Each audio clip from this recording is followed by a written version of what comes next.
আসসালামু আলাইকুম, সবাই কেমন আছেন? চলে আসলাম আরও একটা ভিডিও নিয়ে। আজকে রান্না করব কচুরলতি আর ইলিশ মাছ। এই জন্য আমি চুলায় চলে আসলাম।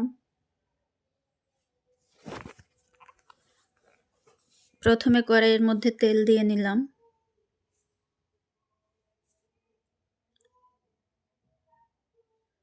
এর মধ্যে আমি পেঁয়াজ রসুন বাটা দিয়ে দেব।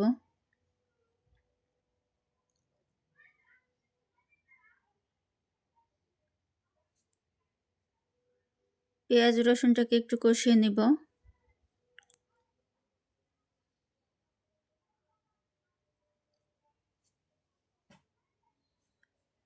হলুদ দিয়ে দেব, মরিচ, ধনিয়ার ফাঁকি, লবণ আর অল্প একটু পানি দিয়ে এটাকে কষিয়ে নেব।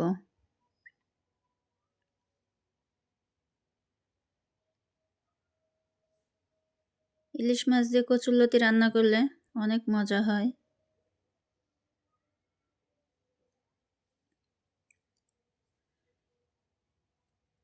এখন এই যে আগে থেকে কেটে ধুয়ে পরিষ্কার করে রাখছি যে মাছটা, ইলিশ মাছ, ওটা দিয়ে দিব।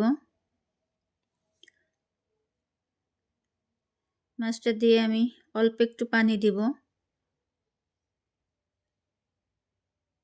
পানি দিয়ে এটাকে ভালো মতো কষিয়ে নেব, ঢাকনা দিয়ে ঢেকে। 2-3 মিনিট কষানোর পরে আবার নেড়ে চেড়ে দিব।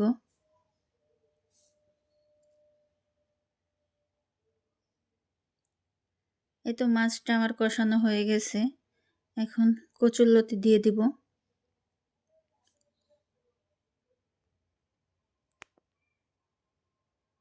কচুরলতি দিয়ে একটু নেড়ে দিব।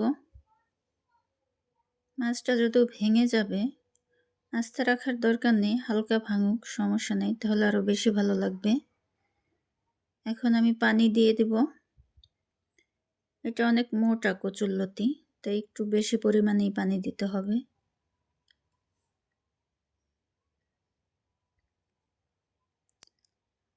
এই তো এটাকে আমি আর একটু নেড়ে চেড়ে ঢাকনা দিয়ে ঢেকে দিব এটা সিদ্ধ হওয়ার জন্য 5-6 মিনিটের জন্য। ফিরে আসলাম 5-6 মিনিট পরে।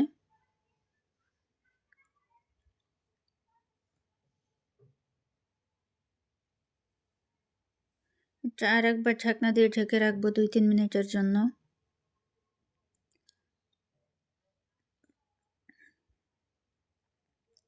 এই তো আমার কচুরলতিটি প্রায় সিদ্ধ হয়ে আসছে। আর 2-3 মিনিট চুলায় এভাবে রাখবো। প্রায় আমার রান্না শেষের দিকে। আমার ভিডিওটি যদি ভালো লেগে থাকে আমার চ্যানেলটি সাবস্ক্রাইব করবেন। আর ফেসবুক পেজ থেকে দেখলে লাইক, কমেন্ট, ফলো করে দিবেন।